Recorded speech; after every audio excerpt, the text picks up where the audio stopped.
Hey friends and family, welcome to another installment of my YouTube channel, Chaplain Sai. Today I'm going to kind of stray off the beaten path a little bit. I have a good friend and colleague, Sukhjit Suj Kang, my Indian and British brother residing over there in Hong Kong, came up with an idea for me to, kind of go back a little bit on my security career and talk about some things that happened when I was in the field. Rasuj had asked me to expound on a chapter that I had in my book called Verbal Judo. And it involved one of my dearest friends, John O'Boyle, retired NYPD superstar and corporate security expert, who was definitely probably one of the most entertaining gentlemen that I have ever been around and ever worked with. And John and I got to know each other very well because we traveled all over the world together.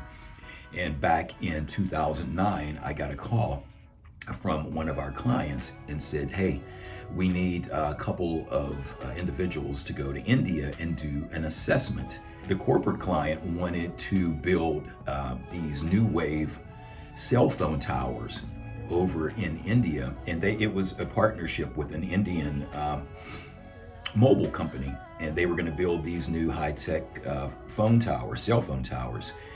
And I'm telling you, they must have just looked at a map of India and just threw a dart and said, okay, this is where it's going to be. Because I think our clients really didn't have a grasp on where this was located. Those of you who know India, it was in Rajasthan, which is a very deserty part of India that butts up against the Pakistani border. So John and I really didn't know the dynamics going into this because the Indian group probably wasn't as forthcoming as they should have been with the American corporation, and said, okay, everything was done. And then by the time John and I got in the field and got over there, we were finding out that this simply wasn't true. A lot of the things weren't done that was supposed to be done. But then again, that's why you send out an advanced team to go do your assessment and check it out and make sure that everything is good. And from safety, food, location, hospitals, health. I mean, it ran the gamut of things that we had to do. But first of all, once we got over there, John and I had to locate this little village right up against the Pakistani border. It was called Bundra. And we set up shop initially in Delhi, and then we got flights on Kingfisher Air. We had to fly to Jodhpur up in Rajasthan, and we had a dedicated driver who was with us our whole 10 days that we were doing this assessment. And the village of Bundra we had to find. And John is just such a pleasure to travel with. I mean, I think I've talked about him on some of my videos. He is the best impressionist that I have ever seen. His voice is being a New York City police detective, and he simply was a joy for me to be around. We got along. Our chemistry was really strong because we could play off of each other, and he liked music like I did, and we were the kings of karaoke around the world. We would find a karaoke joint. Once we got over there, we realized, man, this is going to be a little difficult because nobody knew where Bundra was. And we're looking at maps, and we're looking at all the satellite points of where this little village is. And I never really understood why they chose this small village because it was near the Pakistani border. I mean, we were only about 10 kilometers, which might be about 5 or 6 miles away from the Pakistani border. For those of you unaware, the Pakistani-Indian border is one of the most fortified and tense borders other than maybe South Korea and North Korea. But again, we were trying to do research quickly because we needed to be over there within like a couple of days. And once we got our visas from New York, we were off and running. We were on a plane, so we were kind of doing things on a fly. But verbal judo is really going to come in handy here because I've been able to be a pretty good communicator throughout my career. I don't know if that's one of my stronger points, but I hope it is. I mean, I've been able to really communicate with anybody on multiple levels. So once we got over there, We got settled in, and our driver, when we said we need to go to Bundra, our driver looked at us like, Bundra? No, this isn't good. You can't go to Bundra. Bundra is very dangerous. And we're like, oh, we need to get there. We don't care what's going on. We have to get there. And we convinced him, with some, had to grease his palms a little bit, but, he reluctantly agreed to get us there. And it took us 6 or 7 hours to find it. And when we found this little village, we just happened to run up on it. It's, I've got to admit, we had to tell an untruth because, once we were driving, we stopped at a convenience store, and John brought like bags of candy. And I said, Bubba, why are you getting these bags of candy? He says, well, you never know when you're going to need it. So we get to this village, we find it, and our driver says, you can't go and take pictures. You have to get permission from the village elders to go and take the pictures that we needed for our assessment. So I looked at John and I came up with the idea that we were going to portray ourselves as National Geographic photographers. And John looked at me, he was like, "Si, that's brilliant." And our driver looked and he was like, well, you might get away with it. So we get to this village and we meet the village elders, and they give us permission because they thought we were National Geographic photographers. And that was the way we were able to get pictures of this village to kind of put a snapshot together of where this project was going to take place, because these were going to be Western workers, and maybe some Indian personnel that were going to be doing this project of constructing these cell phone towers. So we had to look at everything: evacuation procedures, medical. Is it going to be a man camp? How is this thing going to be constructed? But we were able to get in and take pictures. And once the kids saw John and I felt like I was Michael Jackson. I mean, these kids wanted my sunglasses, they wanted my clothing items. I mean, we were like rock stars in this little village. And everything went well. It was almost like it went too well.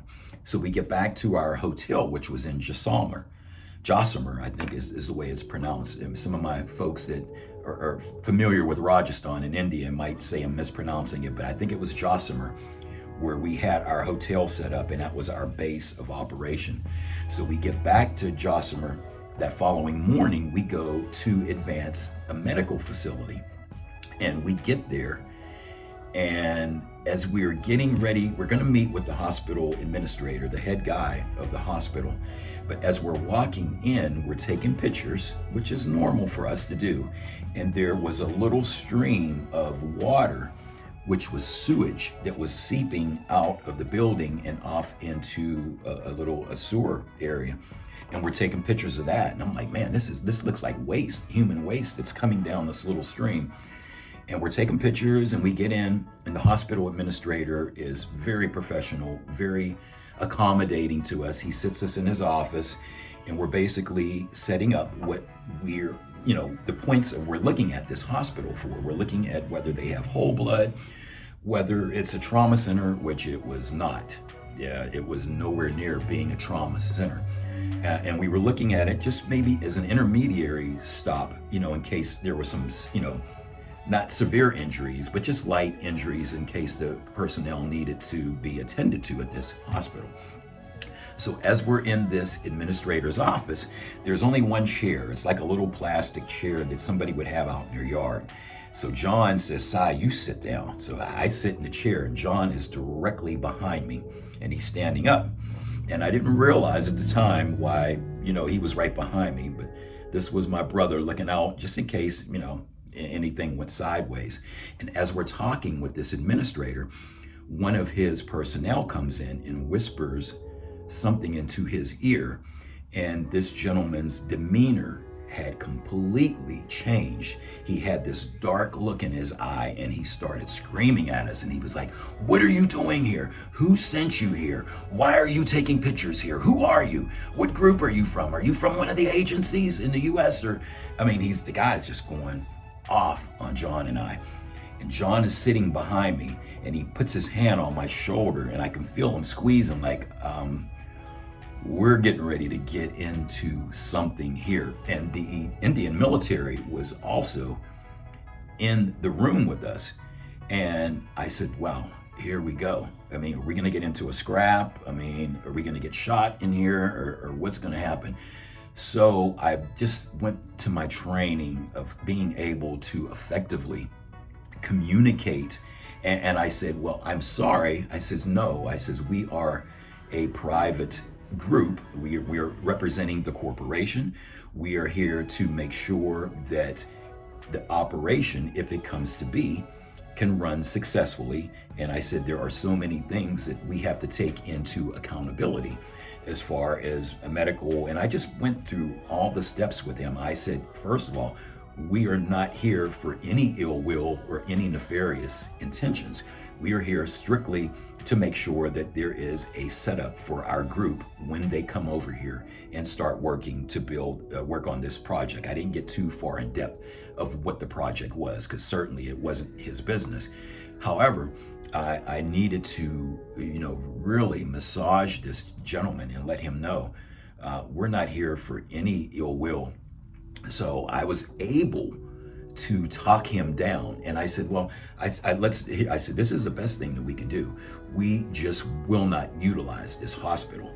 I said, because frankly, it's very discouraging to see, sewage seeping, coming out of the building and running into like a little creek bed, to a sewer cap.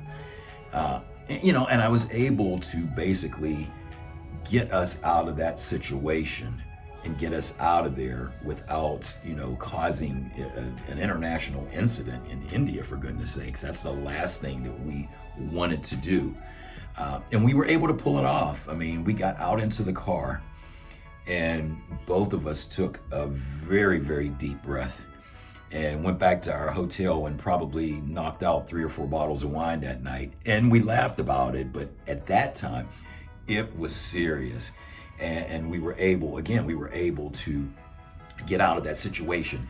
And today, I think it's applicable, because I do believe that the way you communicate with others can be detrimental, or it can be life affirming, or it can just be a serious situation if you're not able to effectively communicate what your intentions are. And almost we can segue that to social media, because there's a lot of animosity in general with our society. And I believe that we as a people have to get back to effectively communicating with one another. If John O'Boyle and I are able to do that in the middle of the desert in India, just a couple of clicks away from the Pakistani border, and we're able to get out of there and laugh about it that night at dinner, then I believe we as a people should be able to communicate effectively with each other and get our point across without being offensive. I could have gone easily another way and been offended and went back at this gentleman with some animosity, and that would have probably made John and I's situation worse than it needed to be. So I think that is applicable. And again, we laughed about it that evening, because it was just one of those surreal situations where this guy was so accommodating to us, and then found out we were taking pictures of his facility, and he wasn't a happy camper. And I had to put myself in his shoes and say, okay, let's see, if I was him, how would I react? And that could have been the way that I would have reacted had I not known, and had that individual looking back at me, not, been able to explain what we were doing there. Our intentions wasn't to report this hospital. We just simply would not utilize it, and we had to put together, a medical evac group to get those employees out of there had this project really come to fruition. And that's how we ended up writing the assessment, is we just flagged this hospital in Jaisalmer and said, okay, you can go to Udaipur, or you can go to Jodhpur, or whatever, where you can probably have a little better medical care, and then you have a trauma center, and they have whole blood in case there's any blood transfusions or things like that. So there was a lot of work. There's a lot of work that goes into advanced planning. And although I don't believe that that project ever came to fruition because they simply did not realize how close that area was to the Pakistani border. And that was an eye-opener for John and I once we realized the tension. When we said we wanted to go to this village, our driver was like, dude, that's right up against the Pakistani border. You don't want to do that. But he was solid enough with us that we were able to do that. And that's a lesson. It's a lesson to be learned to effectively communicate. And I'm learning now as a new minister and being a chaplain, I have become a better listener, a much better listener. I realized how maybe bad of a listener I was. I never really listened. I just sat and stared at people and let my head go. But now I've learned to become a better listener, being a chaplain. And hey, Suge, again, thanks for bringing that up. I'll do another video to really go over my career because it was just fascinating.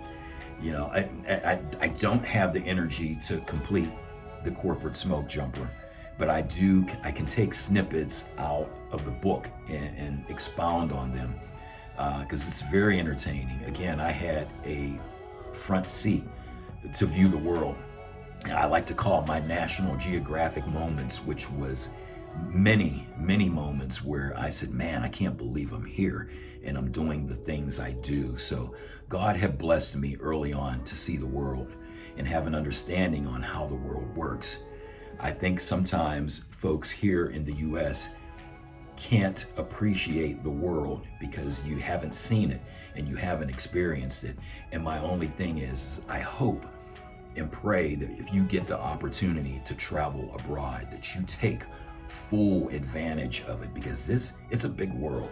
It's a lot to see. It's a lot to experience. There's so many fantastic cultures and groups of people out there that are so accommodating that it's just worth, if you're able to do it, go see the world.